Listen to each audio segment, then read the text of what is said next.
formed a circle, accessed money from the PDM, invested in a portrait project, and now things are moving. Joko, I thought I was one of your friends. You are. But you left me behind. I didn't leave you in poverty. What you do, just visit your LC2 chairperson and your parish chief and start the process of economic transformation. Just like that. The parish development model is an initiative from the government of Uganda through the Ministry of Local Government designed to transform all lives of Ugandans for the better. PDM, my parish, my development, my life. Live from UPC Studios in Kampala, this is Good Morning Uganda.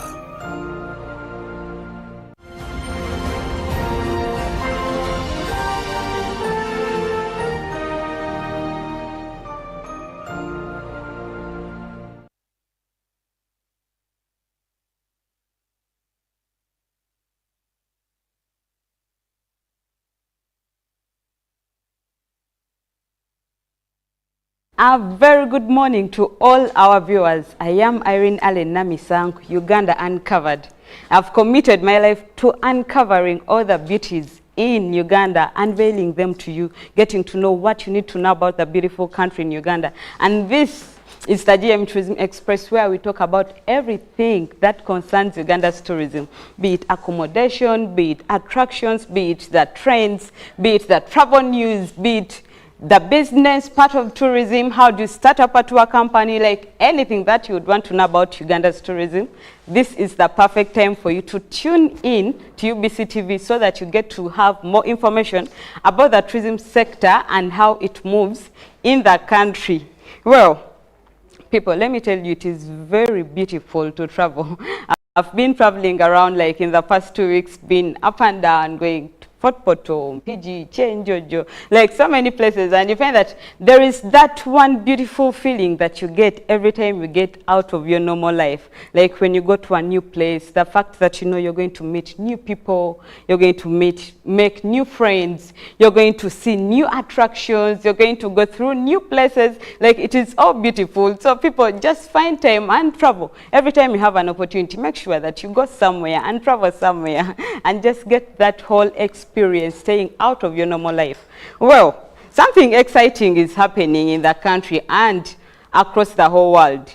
And this is like our Miss Uganda, Hannah Karema, is made it to the top 10 finalists of Miss World. But what does this mean to the tourism sector of the country?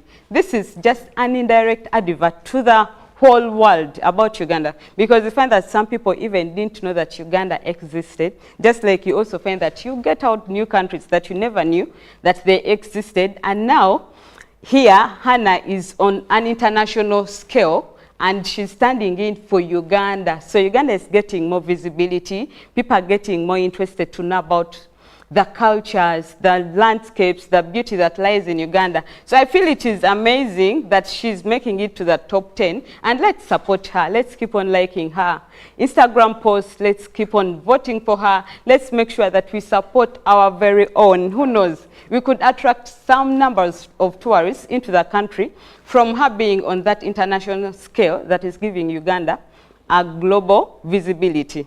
Well, that is not what we are really talking about today, but going into the news, for the travel news for the day, we are talking about the recent trends in the tourism industry.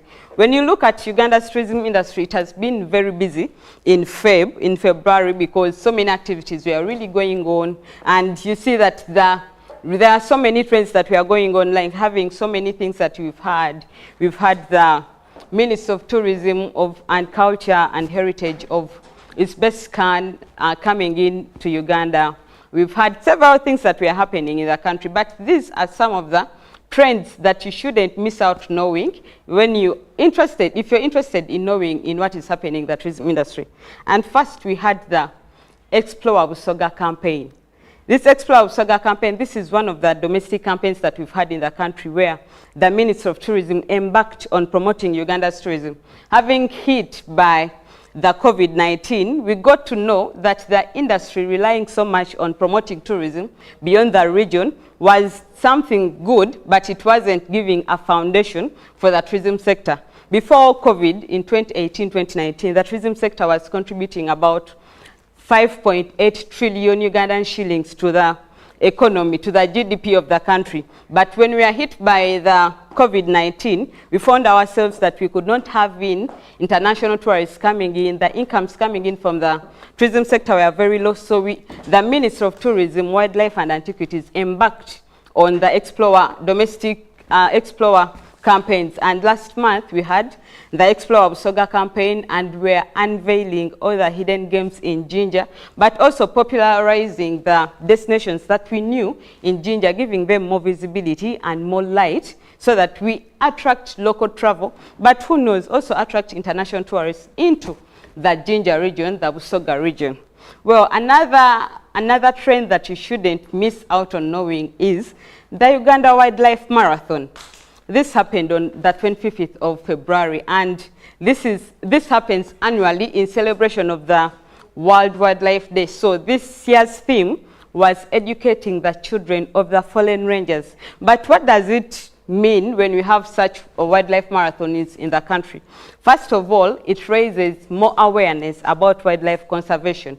And then it also not only makes you fit, but it also makes you feel connected to nature. And having a theme like that we are educating the children of the fallen rangers, these heroes who do a lot, put in more effort, and see that they protect our wildlife centers, protect our national parks, our wildlife reserves. Some of them have lost their lives as they are protecting the wildlife that we so much want, and also that attracts more numbers into the country. And such a run, all the funds that are gotten from this run are directed to educating the children of the fallen rangers. So if you made it to this marathon, you a hero, and you sent back several children of these fallen rangers back to school. But if you didn't make it, please make sure that next year you also join this one, cause imagine having like 2,000 or even 20,000 people running for one goal, that is conservation. That would be a huge one and very massive for the wildlife conservation in the country.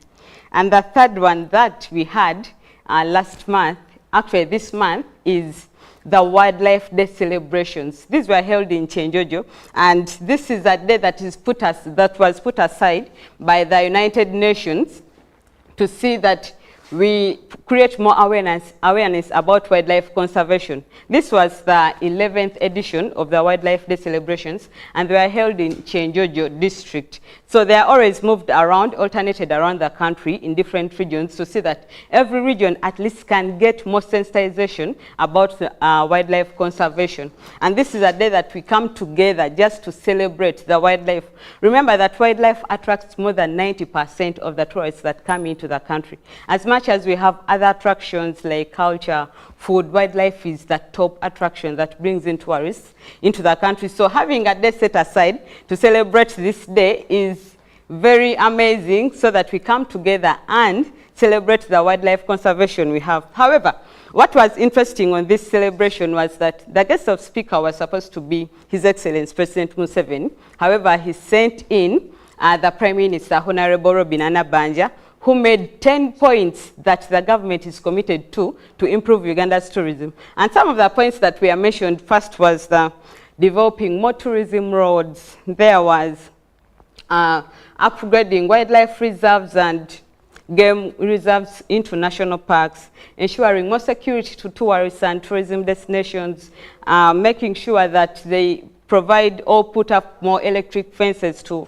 curb the human and wildlife conflicts. Like, so many things were listed by the president, and the president was so committed to see that they put more investment and more energy into the tourism sector to see that we go back and regain our glory, so that we are able to generate even more than 5.8 trillion Uganda shillings coming into the country through the tourism sector. The president also mentioned that by 2023, the tourism sector had employed 1.6 million people, and that is 68% of them were female, and that totaled to about 14.7% of the overall job market in the country. So tourism is everyone's role.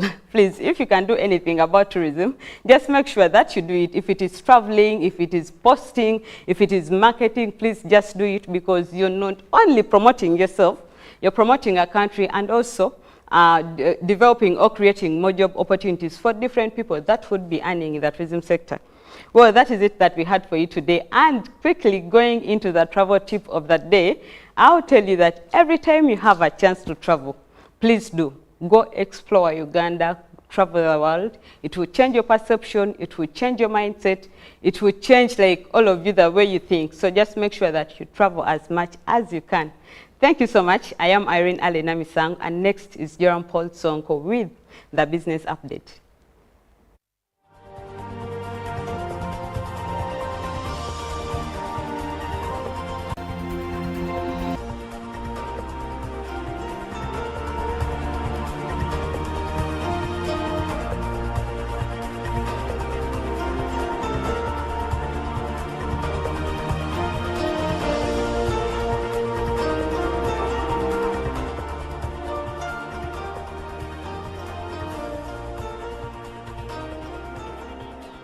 Hello there, welcome along to our business updates this morning. I'm Joram Paul Sonko.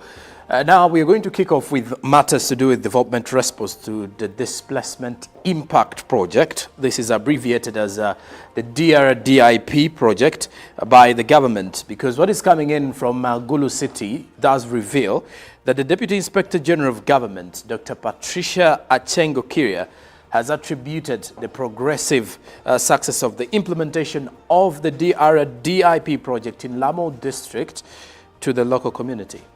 After a recovery of around 1.2 billion Uganda shillings, which was allegedly mismanaged earlier by some Office of the Prime Minister officials in 2021, locals in Lamo district took part in monitoring all the development response to Displacement Impact Project, like I did mention, abbreviated as the DRDIP project in Lamo district, which have been a success after the locals in the district took charge of these particular projects. And the Deputy Inspector of Government, Dr. Patricia Achengo Kiria, returned to investigate the stolen money of the DRIP implementation in Lamo district.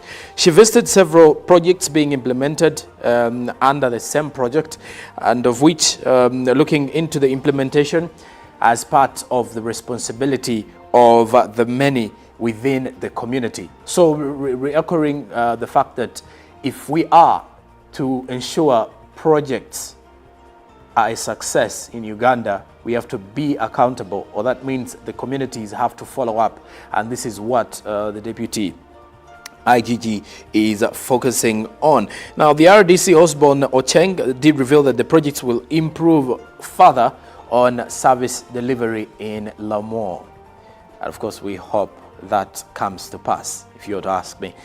And besides that, away from northern Uganda, let's talk a bit of the women technicians, or women in tech.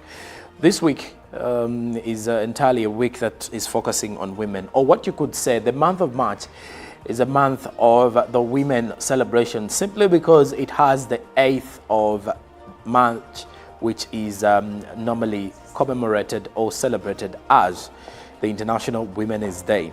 Of course, when you look at this, a target to train over 1,000 youth, and that is to be in particular women, annually over the next 3 years as solar installation and electric technicians is now being accelerated. In a move that is looking at targeting women in tech and empowering the young women out there to continue showcasing the various skills and innovations in technology.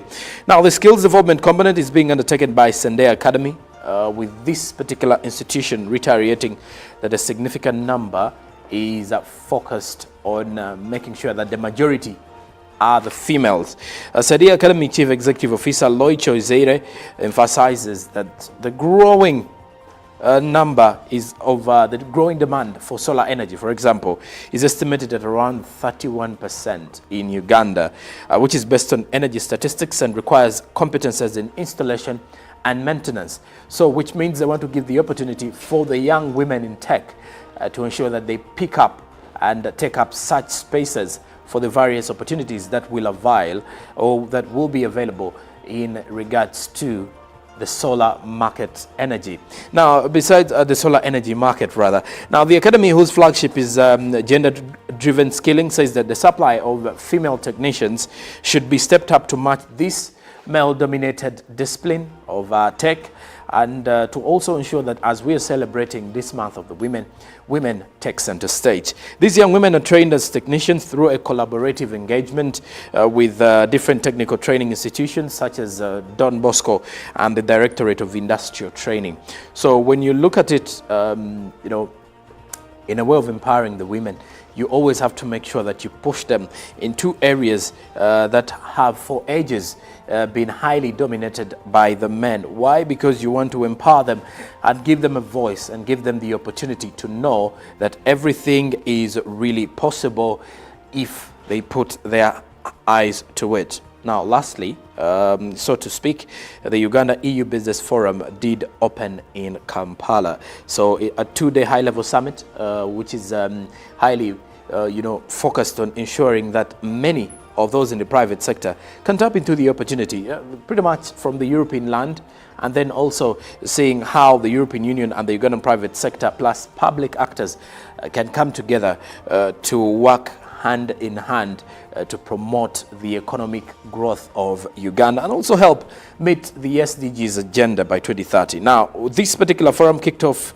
Tuesday at a Speak Resort Hotel in Munyonyo. The two-day high-level summit is aimed at facilitating structured collaboration between the European Union, the private sector, and the public actors in Uganda. So the two-day summit kicked off yesterday till today, and it is also the largest and most influential joint Uganda-EU event on doing business and investment in Uganda. So a time is here for the private sector to tap into different deals and opportunities that the European Union will definitely avail during this summit. This is the third edition, which is running under the theme Boosting Trade and Investments, with the sub-theme being What Can Uganda Gain from the Global Getaway? Because that is also very influential. And in the lead up to the meeting, Morrison Rwakakamba, who is the chairman board of directors at the Uganda Investment Authority, said that over 1,000 potential investors from the EU are in attendance, and that matchmaking with Ugandan investors is one of those things being looked at during this two-day event. So why not? How about you get in that space on today's final day to see how best you can do the matchmaking for yourself? And as a business person, you would definitely seek out for more business partnerships in order to see your businesses expand. Let's have a look at the Forex market, though, as we are closing up business this morning, to see how you will find the different currencies as you're getting in to exchange some of those. The US dollar by opening time yesterday was buying at 3,916.96 while selling at 3,926.96. Midday saw the US dollar buy at 3,918.67 while selling at 3,928.67. Closing time, the US dollar was buying at 3,910 while selling at 3,920. And the Great Britain pound was buying at 4,959.44 while selling at 4,972.12. The euro was buying at 4,243.52 while selling at 4,254.37, and the Kenyan shilling was buying at 27.05 while selling at 27.12. The Tanzanian shilling was buying at 1.53 while selling at 1.53 shillings. The South African rand was buying at 205.06 while selling at 205.58. And that is how you will be finding the Forex market as business opens up this Wednesday. That is courtesy of the Bank of Uganda. I am Joram Paul Sonko. Many thanks for being part of the business updates this morning. The Good Morning Uganda does continue. Meanwhile, the traffic updates are coming up next with Olive Monique Najuma. Stick around.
into the traffic updates for the morning on Uganda's roads.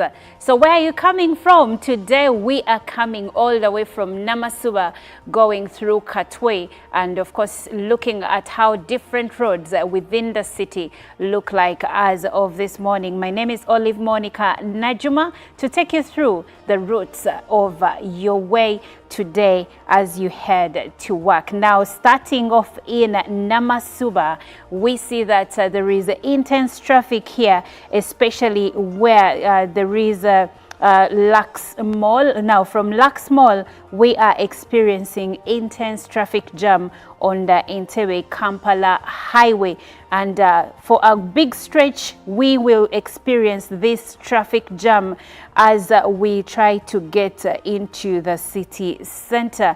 Now, moving ahead still within the area of Namasuba, I don't see any change yet, and of course as we approach Najanankumbi, the situation remains the same. So the entire stretch from Namasuba up until Najanankumbi, we are experiencing intense traffic jam. That is for people coming from Entebbe side heading into Kampala. For those going Entebbe side, there is smooth flow of traffic. But as we can see right now, there is intense traffic along the Kampala-Entebbe highway from Namasuba, where we started off, to Najanankumbi, and right at this juncture we are in Chibuye, and around the Chibuye roundabout the situation remains similar. Now, those coming in from Masaka Road connecting to Chibuye roundabout, the situation remains the same. There is intense traffic around this area, and of course if you're going to the side of Katwe, this is when you might experience some bit of a reprieve, because now here I see that there is smooth flow of traffic going forward. But if you're coming in from Makindye side, Mobutu Road, there is intense traffic coming through from that side as well. I think as you go past Prayer Palace, you will encounter intense traffic jam. Even for those going to the side of Makindye, unfortunately this morning is not good for you. Either you will be stuck in traffic jam. But heading to Queensway side, here now we start to experience smooth flow of traffic. So if this is where you're headed, you are in luck, because for the biggest stretch there is smooth flow of traffic up until you reach that roundabout that connects you to Nsambia Road. There is a bit of traffic coming through from Nsambia Road, but still the most traffic jam is coming in from Entebbe Road side. Continuing with the Entebbe Road side, we see that if you join the Entebbe Road side, you will have smooth flow of traffic up until the area that has Kamukamu Plaza. This way, you will encounter a bit of traffic jam as you connect to Kampala Road. Now, along Kampala Road, we have mostly orange zones here and a bit of green zones, which indicate smooth flow of traffic. The orange zones indicate a delay because traffic jam is starting to build up, but for the most part, at least I'm not seeing any red zones within the Kampala Road area. But looking at the roads that surround this area, like Uganda Road, some sections have orange zones indicating that there is a delay because traffic jam has started to build up here. But as you go along on Uganda Road, for the most part, you will encounter smooth flow of traffic. And of course, going back to Kampala Road, we now experience smooth flow of traffic for the most part as we transition now into Bombo Road. Now, as we go into Bombo Road, there is smooth flow of traffic here. So if you're heading to the areas of Wandegea, at least when Kampala Road transitions into Bombo Road, you are in luck because you will be able to move smoothly.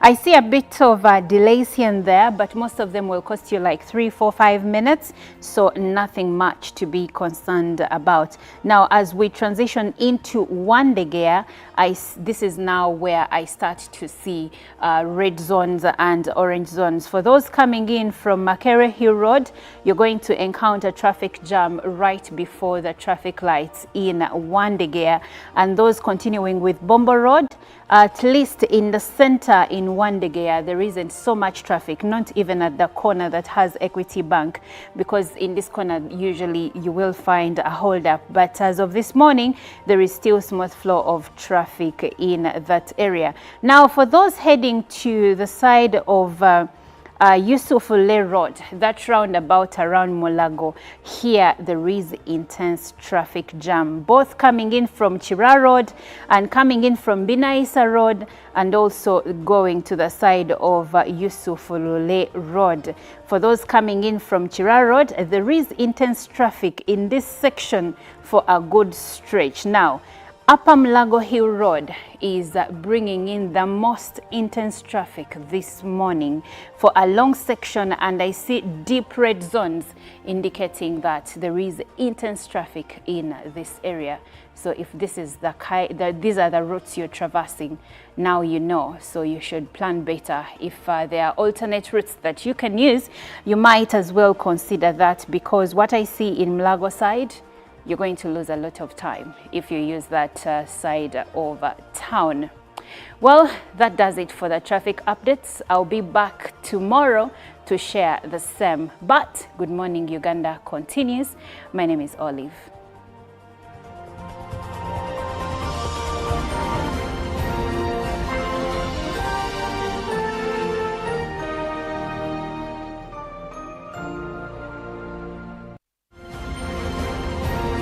Live from UBC Studios in Kampala, this is Good Morning Uganda. Pick of the day on UBC. Every Wednesday, 10 p.m. on your public broadcaster.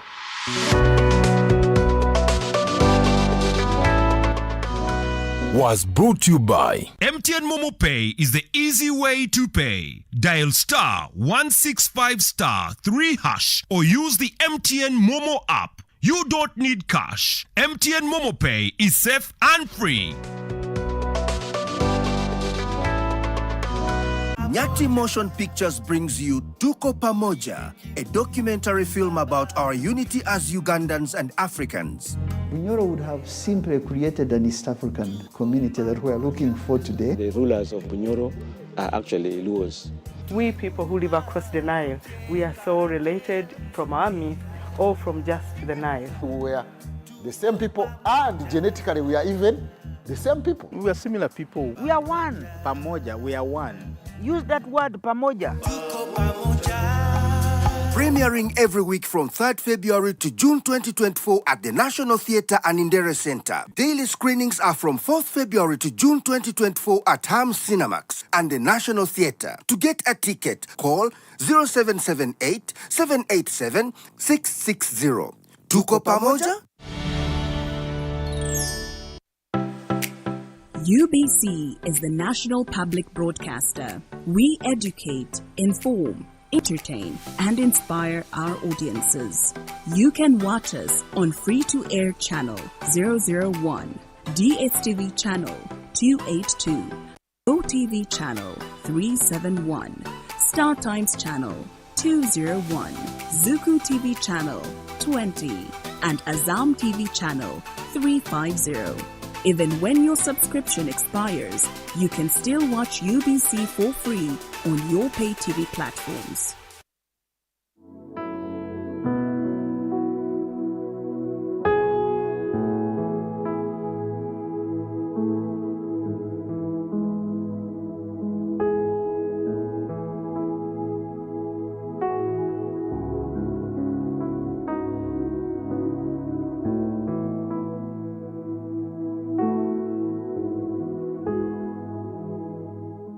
A new dawn on Behind the Headlines with me, Timothy Nyangweso. Every Wednesday, live in our studios in the heart of Kampala, we have conversations that have analysis, explanation, but not every truth is fact, and not every fact is truth. Every Wednesday, 10 p.m. on your public broadcaster. All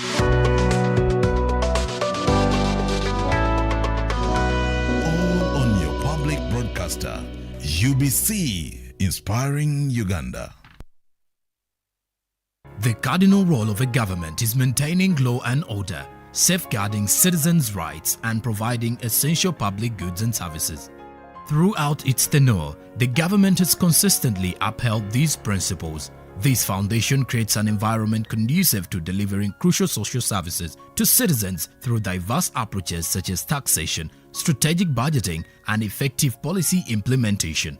A transformative education system, advancing healthcare provisions, enhancing social welfare, and propelling infrastructure growth, all of which continue to evolve daily to cater to the population's expectations. Supported by a meticulously organized network of ministries, government remains committed to serving its citizens. Coming soon on your public broadcaster, The Front Bench, your interface with the government every Monday at 8:30 p.m. with Joram Paul Sonko, only on your public broadcaster, UBC, inspiring Uganda. Live from UBC Studios in Kampala. This is Good Morning Uganda.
Once again, thank you for joining us. This is Good Morning Uganda, and it's time for the segment known as Agenda.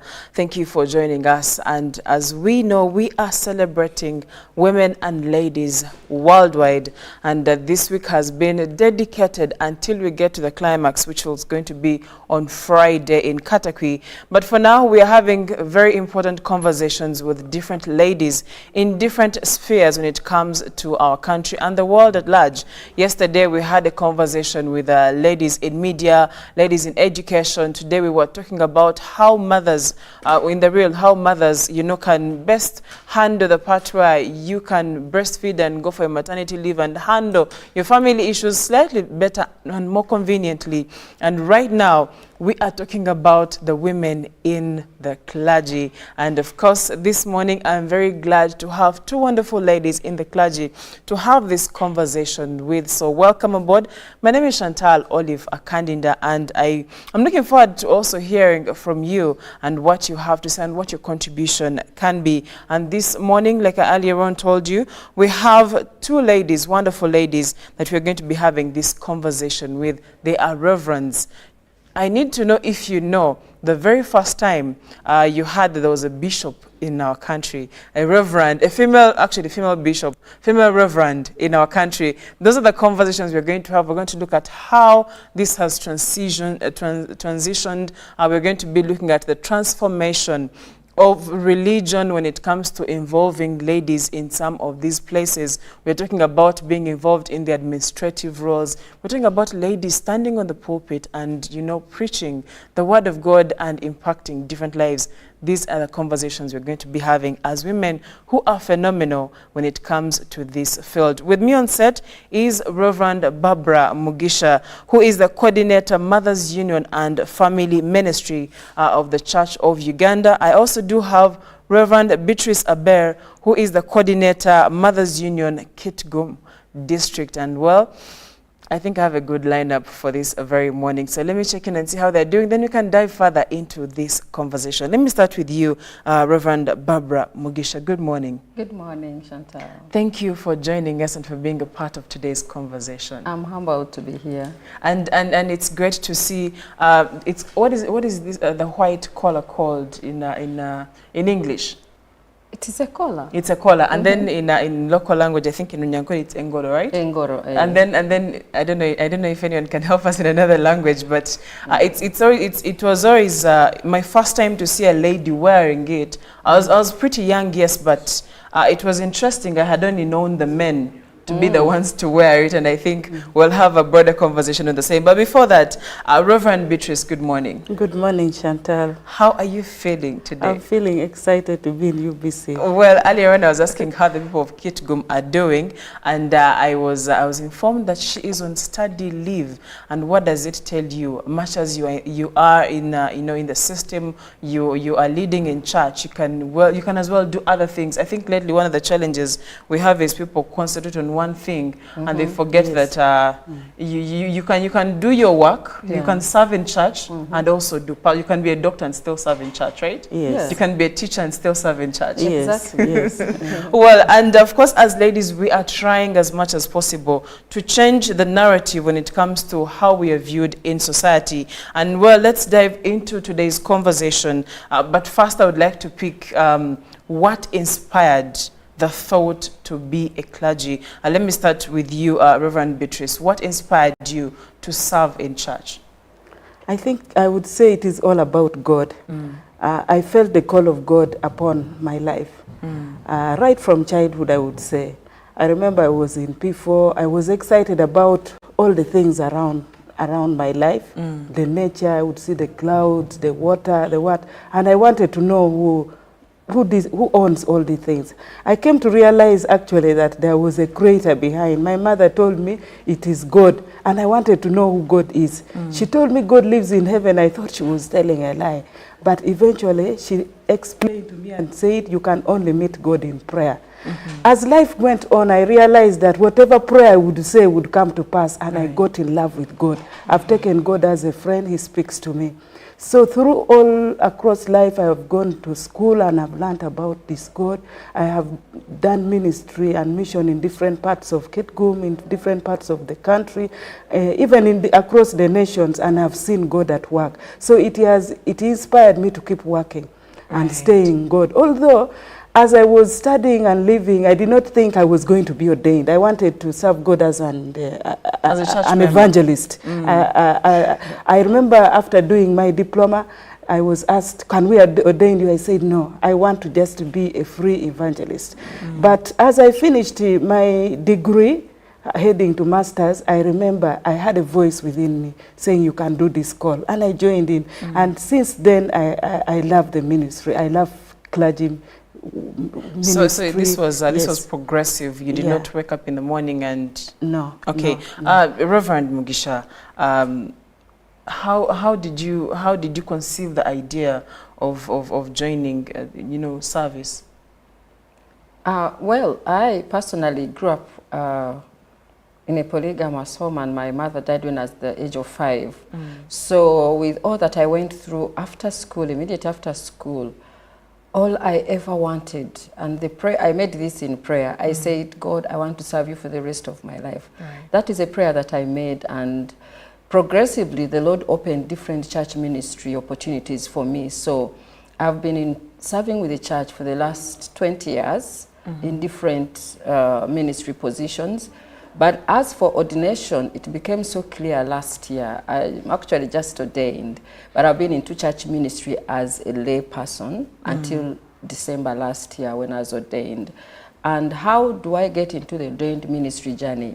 It has been progressive. The Lord has been speaking to me through different people, but I've been hesitant until last year in September when I went to Israel and spent 2 weeks there praying and seeking the Lord. It became so clear that the Lord needed me in the ordained ministry. So that's how I joined. Well, you said as a lay person, when you say lay person in the church, someone may not understand that a lay person is what we call omubulizi, right?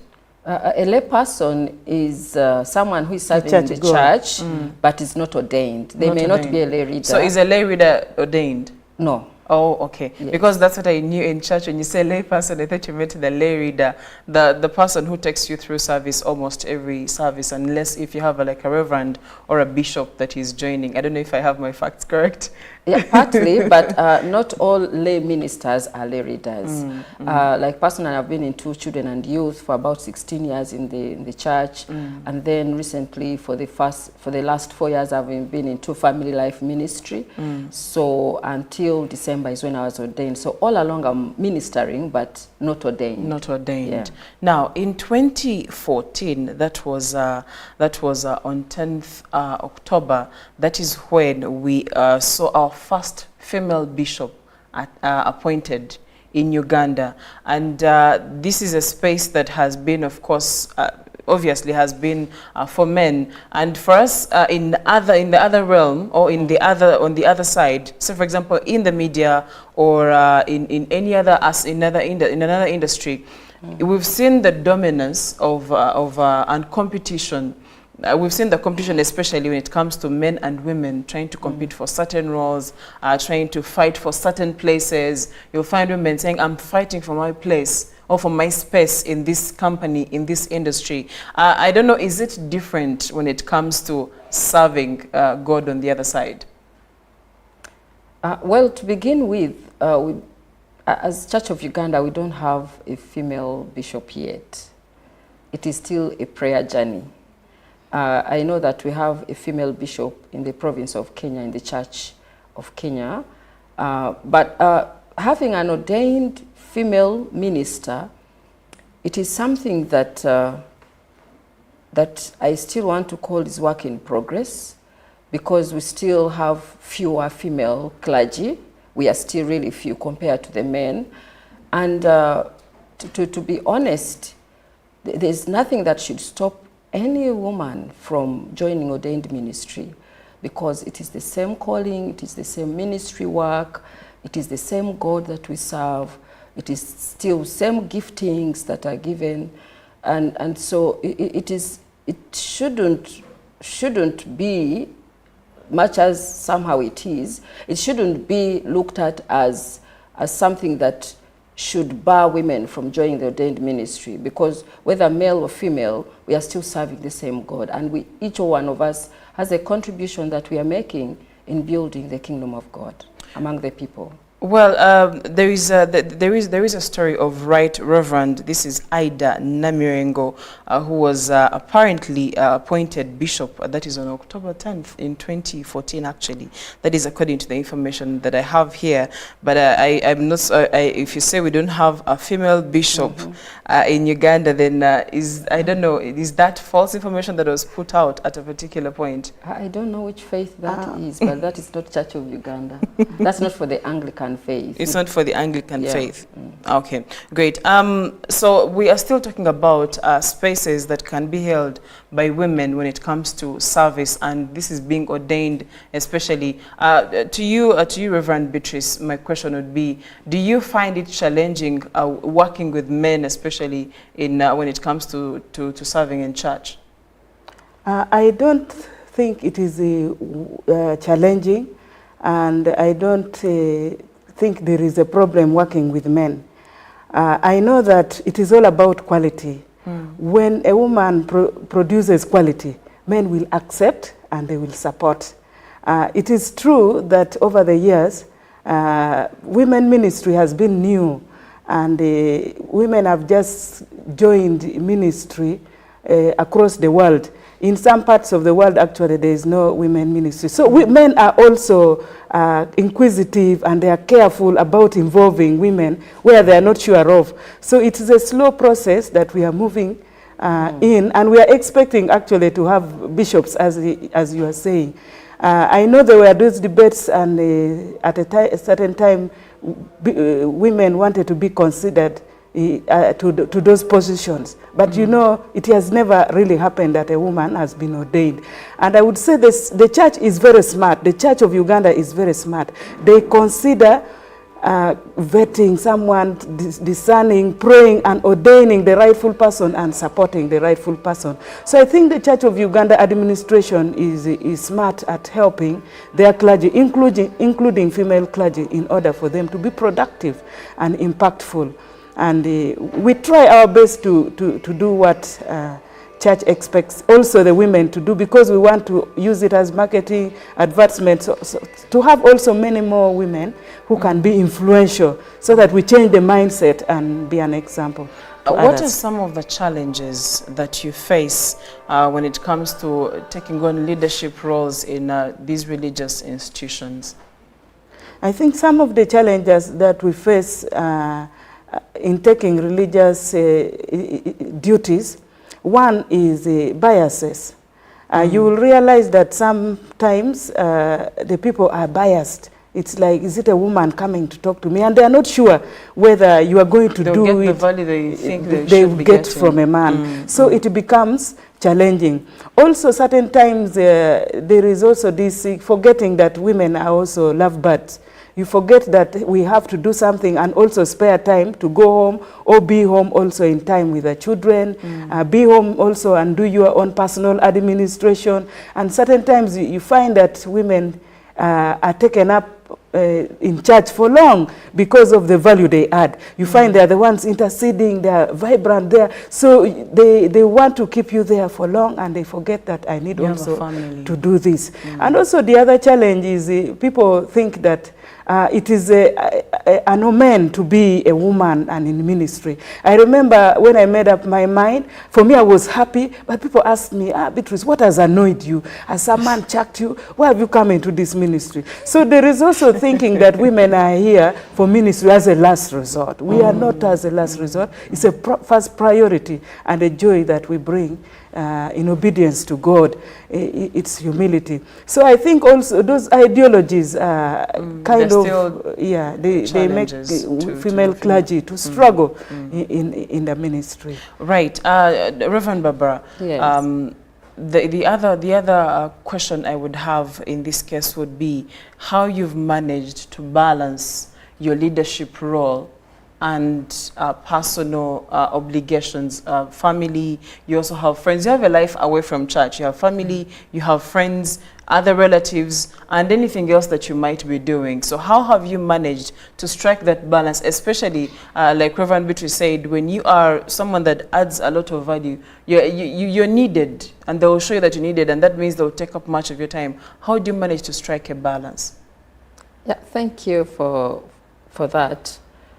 If there's anything that challenges many people, it is balancing time between family and work. And now for me, it is balancing family and ministry, to be very specific. It has always required me to have communication at the forefront. Communicating on both sides. And when my people at home know what I am going to have in the next 1 hour, it becomes easier when we communicate and we are in close conversations, both sides, the family, the home, but also at the workplace, the church leadership. When they get to know, what I am going through at home, it becomes easy, but also making sure that I have a listening ear on both sides. Maybe when more time is being spent at the ministry work and my family members are saying, Mommy, or my husband is saying, honey, I think you are spending more time the other side and you're not giving us time. So that kind of open communication, that kind of regular communication is what has sustained me. And also the other bit of it is setting priorities. Right. Because I was about to ask about the tips in particular that you use. Setting priorities, for me, that has helped me a lot. Knowing that when the Lord calls us to ministry, in Matthew 28, he says, therefore go and make disciples, preach the good news in all Judea, Samaria, everywhere in the whole world. You know, he begins by saying, beginning with Jerusalem. Jerusalem is where the disciples were born. So in all the work that we do, every other person who's listening to me, we must prioritize family. Right. Family should be number one. So before, I would rather be late for 30 minutes, but first address this family. We are doing all this ministry work. I mean, out there who are viewing, you're doing your businesses and you're into offices, but at retirement, you're going back home. Right. And no one is going to receive you outside home after retirement, still home. It's going to be your home. That is why it is said East-West home is best. Is So best. making family priority, but also considering that there is ministry work to do. So setting priorities is very important. Having schedules is very important. That has helped me a lot to know that from this time to this time it is ministry work. So even at ministry, they know that there is family time. So when it is family time, it is basically family time. Those things of going with the laptop at home, yes. those are things that I have. I used to do them at some point, but yet I realized that my family time was being compromised with. Right. So setting priorities has been very helpful. Having regular communications on both sides. If the people at work, at office need to know why I am not coming to office, that should be well communicated and given even prior notice. So they know I am attending to a sick child, or my husband is unwell, or we have a family something. So communication and setting priorities has been at the forefront. On a lighter note, is your husband also a leader in the faith? My husband is not a leader in the church. He's not a leader in the church. Yes. How do you manage to? Because sometimes some say that when you get married to someone who is not very well versed with the kind of world you operate in, it gets a bit challenging. How have you managed to cope with some of the challenges that come with being married to someone who is not in the same, say, can I call it industry or same area of expertise? Thank you very much. Actually, when it is God who has called someone, God will always also speak to the spouse. For me in particular, the Lord spoke to my husband even before he joined ministry. He spoke to my husband about my ordained ministry, and he prophesied that. So he's so passionate about the work that I'm doing for the Lord. Right. And many times when sometimes I'm going for overnight prayers, it's like, honey, we are going together.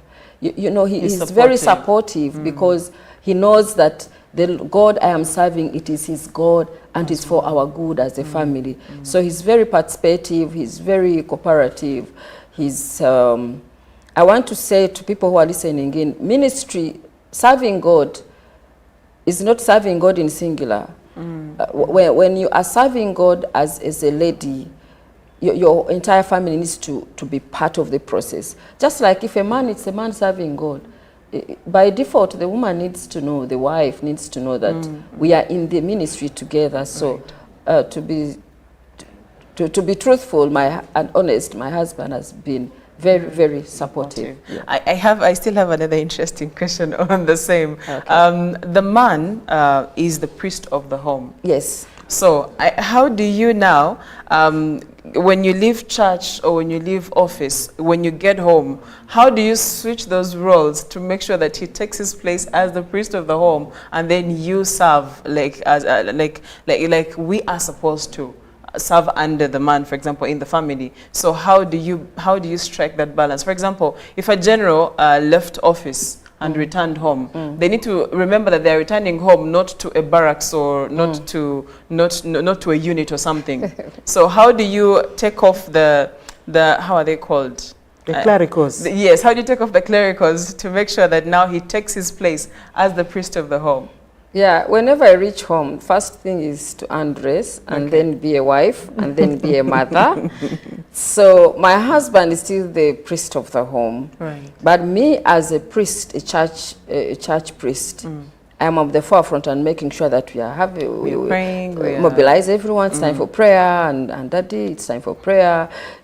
You know, we shouldn't be take up roles. I mean, role clarity is important. Yes. When I'm in my home and my husband is there, because sometimes he travels a lot. Yes. But when he is there, by default, he is in charge. Right. Even when I'm a priest, I'm assisting him in the home. I will assist by reading a scripture or by saying, Daddy, let's share Matthew 18. But he will take up, he will feel like he is in charge. Great. That is helpful. Yes, because I was imagining a scenario where some men will be like, but you're the priest, lead the prayers. But every time he keeps sending them to you, yet he's supposed to be taking that place as the man in the home.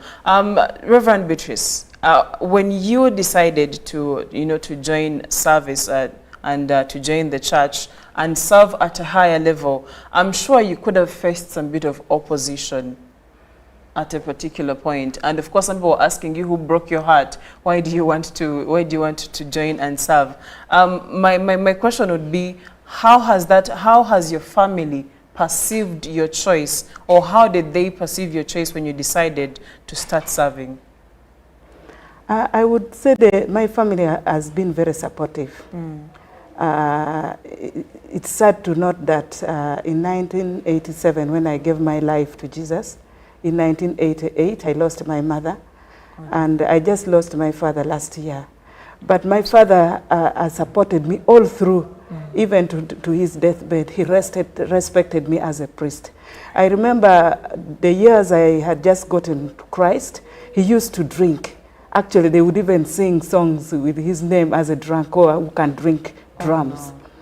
But even when he has drunk and immediately he gets off, he would tell me, I'm getting saved because of you. Imagine I was a child. So he has supported me from childhood. I remember at home they take me as daddy's girl because he always wants his home also to be a church. For people in Kitgum know this. Our home is known as a home that is visited by many bishops. Bishops come from Lira, and they are my friends. They come from Kitgum, even they retired because of me. And Daddy welcomes them in his sitting room. He feels that pride. He supports the preachers, the servants of God, even more than I do. He will tell them, cook for them this, do this. So they have supported me.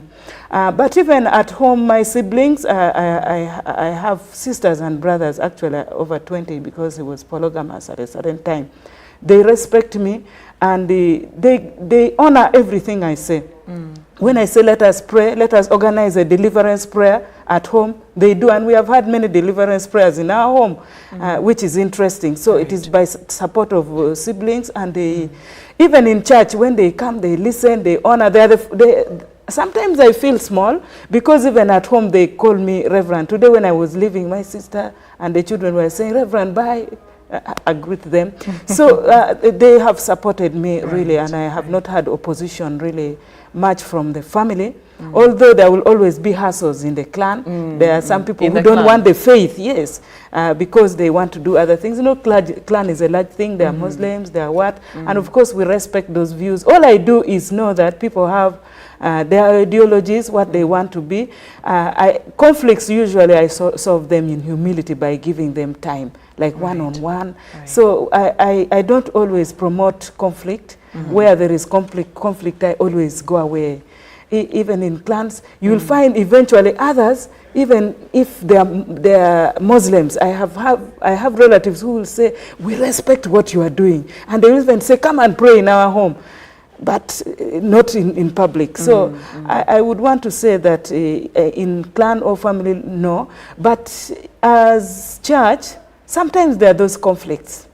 Sometimes there are those conflicts that people scramble for duty or job, as you said, and somebody wants to be recognized, somebody wants. But all I look at them as immaturity. Usually I don't involve myself there. And anyone, especially women, and even upcoming servants of God, especially women, I just tell them, don't fight wars, let God fight for you. So I solve them usually in prayer.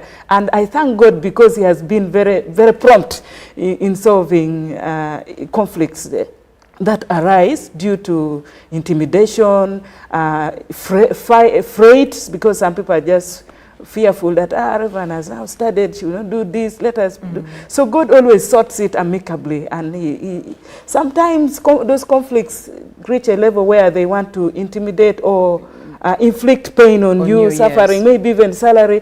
But I want to thank God that he meets even our needs. He's a reliable God. And I want to thank him. Okay, still, and now going back to a lighter note, I would really love to know one of those or some of those moments that have really stood out for you in your journey as ladies who are serving, you know, serving in this aspect. Light moments or life-changing moments that you have had when it comes to the time you have served. Let's start with Reverend Barbara. One of the outstanding moments are those success stories that have been coming one after the other, of the lives that have been touched because of the ministry work that the Lord has used me to do. Right. The young people coming and saying, Auntie, you blessed my life. I'm now in a happy marriage because you spoke to me. Ladies coming out and saying, you supported me in prayer, you held my hand, you helped me to know that I should be this kind of mother, I should be this kind of wife. And so for me, that has been very fulfilling for people to come and share the successes that they have achieved because of the ministry work done. Sometimes when we are serving, you don't know what you're doing. You don't know what impact you're making. You don't know who you're impacting. When someone comes in tears and you just give them 1 hour and you just listen to them actively and pray, hold their hands in prayer and say some words of counsel to them, and they go back encouraged. And they come after 3 years down the road and they're saying, you saved my marriage, you saved my life. I was this and I'm now this. And they are smiling and praising the Lord. For me, that has stood out for me. Right. Reverend Beatrice. I remember far back in 2000, we had Focus, Scripture Union, Focus in our district, and I was the secretary. And I remember through Focus, we would reach out to schools, especially secondary schools. And I remember I was the secretary, so I would draw all the programs for mission activities and conferences. And joy in the faces of people really stood it out all for me. Because as you are in these conferences, you see how people like it, people share testimonies, you see testimonies of great things that God is doing in the life of people. It's like, I want to serve this God. I want to be part of people's joy. So seeing lives transformed from the simple gospel that we have spoken from the Bible, the Word of God, has always encouraged me to see that people need this ministry. Okay, let's get a bit more onto the fact that there is of course mentorships that happen and trainings that happen for the ladies in the clergy, and the question right now is why or what is the role of these mentorships when what is the significance of these mentorships for women who are in the clergy? Are they even necessary? Or I can go to theology school and after that I start serving in church? Mentorship is very important because mentorship is first of all holding someone's hand and moving with them the journey you are moving, or showing them their successes, their achievements, the challenges, the risks that they are bound to encounter. It is very important because it helps them to make up their mind. Because some people come into the ordained ministry and they are not really sure. Some of them are even not sure God has called them. So it is good for them, like for career guidance, to guide them. This is what you can take. It is also good for them to build confidence that the journey Reverend has taken, we can. The journey other mentors, we see them modeling, we can take it. The other importance of mentorship is also for them to discern their call. Because through mentorship, they say, I think I had made the wrong decision. I think I need to do this one. They make up their mind. It is a process through which you help people also to decide whether this is what. And then also mentorship helps the people to reflect on God's call upon their lives. Like, for example, I told you I got to know Christ in a through nature. And then through great mentors that have been around my life, that have been praying with me, it has made me confident that surely this is. So mentorship helps people to take reality. Because God speaks in pieces. Sometimes he speaks today, he speaks tomorrow. Sometimes when you... Depending on our level of understanding. Yeah, as you sit with mentors, they now collect your pieces, your mind together. And then you see, no, this God is ready to walk with me. Because I have seen him walk like this. So it gives people confidence in life. Mentorship also helps people to be faithful, because sometimes people come and they want to imitate this one and the other one. But through mentorship, they decide, no, I have to be faithful. I'm set apart. I'm ordained. I'm a woman. This is a ministry we are trying to protect. We are trying to advertise. We want to reach somewhere and even get a bishop. So we have to be faithful. We have to be united. Mentorship has also helped people to be united. You find that the mentor and then the mentee build a kind of relationship which makes them also build that network for themselves when as mentees in future. Thank you, Reverend Beatrice. We've seen the evolution of from a small number of women in the clergy. Now we have more numbers in the clergy, and we anticipate that the number is going to grow bigger. What has been the role of women when it comes to running religious institutions? What value has been added by the women in different religious institutions that you've had at least a chance to, maybe let's hear from Reverend Barbara. Yeah, women in leadership, and more so the clergy women, have had a very big role in the religious institutions, mostly the schools, because we have many who have been placed as chaplains in charge of the Christian faith and spiritual growth of the young people. And that is how mentorship has helped increase the number of more women coming on board. I want to tell you that a champion is not born, a champion is made. Building someone, every human being needs a mentor. So the role of women clergy in institutions is the very reason why mentorship has taken place, and some of us have joined, and an increase in the number of clergy women is happening. But also women clergy in institutions is very vital, because I want to tell you that there's a touch a woman can make on a life instead of a man. I mean, there's a special touch that a woman will always make. As a mother, but also as a woman. There are things that are specific by nature a woman will do that a man will not do. Take an example. If I went to the secondary school, there are many girls who run to me to tell me about their menstrual hygiene challenges. Some will tell me about relationship challenges. Some of them will want the mother touch, which a man cannot do. So that kind of uniqueness of a woman clergy is very paramount in the development of children and development of young people, in mentorship, in offering direction, but also having that special touch as mothers, but also by nature of God's creation for us as women. Okay, there's a lady out there that, or a young girl out there that would love to serve, would love to become a clergy, but maybe they might be having some constraints or some challenges. What would be your advice to this young girl out there who wants to join? Or it may not even be a young girl. Do we have an age limit to at what point can you not join if you want to join service? Thank you very much, Chantal. I think I would say Church of Uganda is smart. It is true that sometimes we have had these scenarios when people go to study, specifically Uganda Christian University, where most of the clergy are really trained. Yes. And also the daughter institutions, the regional colleges. You will find that some people are told, even from their dioceses, you're still young and you can't come.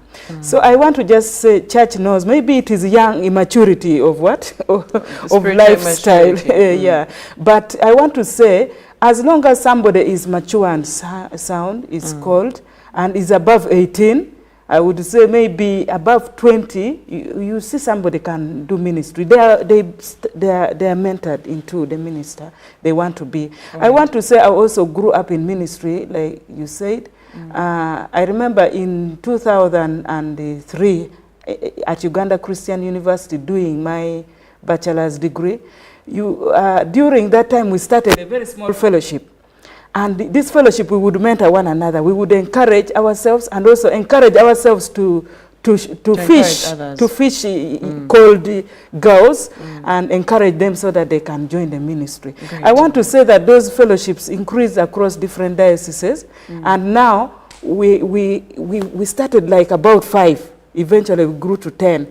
Now, in the last conference we had in Lira last year, you find that female clergy all over Uganda, we have grown up to 530, which is really fruitful. We see that we are bearing fruit. Thank you very much, Reverend Beatrice. Now, we are closing into the end of our discussion this morning. Thank you so much for making some time, and God bless you for the service that you are doing, especially that you're rendering or offering to the Ugandans that needed the mentorship and the direction that you're giving to the young ladies. The very last question would be, how do we make these workspaces for especially the women in the clergy to be able to perform better both at work and in their families? One way we can do that, and then we can close this. Let's start with Reverend Beatrice. One way we can help the upcoming one is through training. We need to train people. Someone who is not trained will go and live uselessly and will do the wrong things. But when they are trained, they can make it. We need to support women through training, training academically, but also in their other roles at home as good housewives, lovebirds. They should be trained also in other careers that they should do how to balance it all. So training is very key. Thank you. Thank you, Reverend Beatrice. It was good to be with you. Thank you, Reverend Barbara. Yes, my word of encouragement to all female clergy or different women leaders in the church spaces, my word of encouragement that get someone to hold your hand. You will not do it alone. There are challenges that come that are unique in the context of women clergy or women in leadership in church. Get someone to hold your hand, someone whom you can pray with, someone whom you can share with. There's power in having someone holding your hand. This can be a mentor, this can be a peer, this can be a sister, this can be a fellow clergy.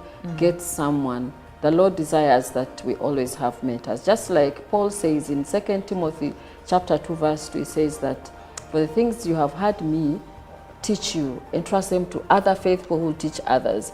In other words, get someone else to pass on. So that kind of mentorship will make our work sustainable, and even after our time is done, we'll have many coming on board. So get someone to hold your hand, but also get someone else to hold their hand. Yes. Thank you so much, Reverend Barbara. Thank you, Reverend Beatrice, for making time to come and inspire Uganda by sharing your experiences and also giving us nuggets on how we can navigate these spaces as women. And well, we can't go further than this. This leads us to the end of Good Morning Uganda agenda. Coming up is Ruben with the sports highlights.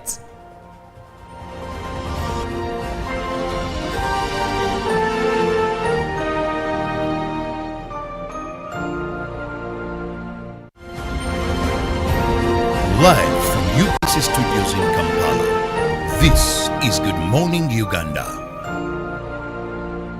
Pick of the day on UBC. Every Wednesday, 10 p.m. on your public broadcaster.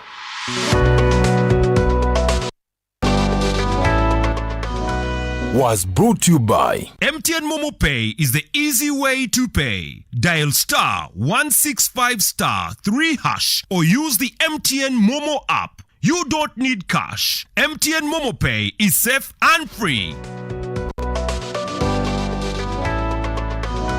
Nyati Motion Pictures brings you Tuko Pamoja, a documentary film about our unity as Ugandans and Africans.